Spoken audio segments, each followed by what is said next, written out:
संविधान में संशोधन संसद में ही किया जा सकता है। ये संसद का विशेषाधिकार है। संविधान में संशोधन विधानसभा के स्तर पर नहीं किया जा सकता। यदि किसी प्रस्तावित बिल को विधानसभा पारित करना चाहती है तो उसे केंद्र सरकार या राष्ट्रपति को भेजना पड़ता है। यह उनका विशेषाधिकार है कि बिल पारित करे या उसे लौटा दे।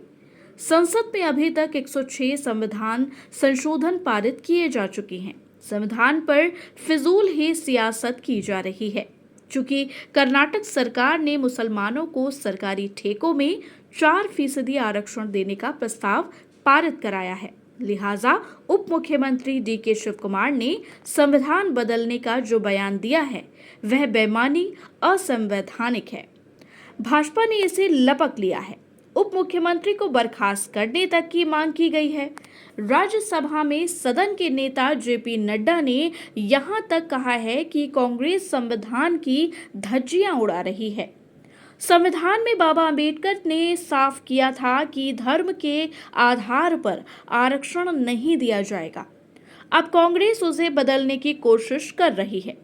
संविधान बचाने की सियासत अब भाजपा के हाथों में है, जबकि लोकसभा चुनाव के दौरान राहुल गांधी और अखिलेश यादव के नेतृत्व में एक फर्जी नैरेटिव फैलाया गया था कि भाजपा सरकार में आई तो संविधान और आरक्षण को खत्म कर देगी।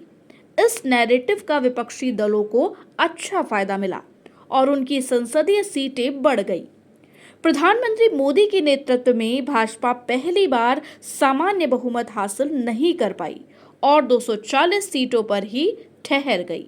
संविधान और आरक्षण पर सियासत क्यों और कैसे किया जा सकती है, जबकि ये हमारे लोकतंत्र के स्थापित सत्य हैं।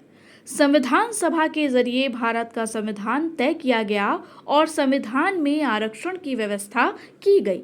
हालांकि आरक्षण सिर्फ 10 साल के लिए ही था, लेकिन संविधान लागू हुए 75 लंबे साल गुजर चुके हैं, लेकिन आरक्षण आज भी जारी है।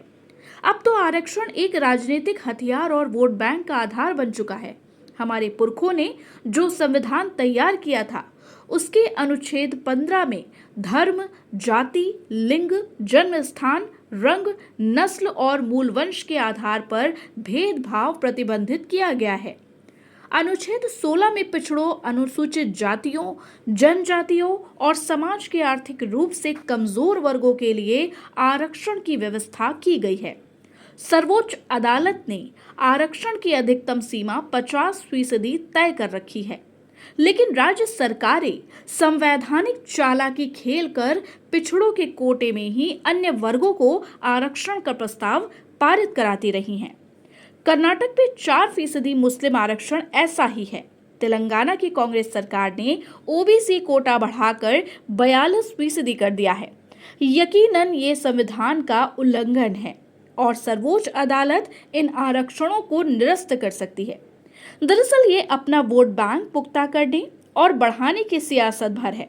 दरअसल अब 2025 में आरक्षण की व्यवस्था की समीक्षा होनी चाहिए, जिनके लिए करोड़ों रुपए के ठेके में आरक्षण तय किया गया है।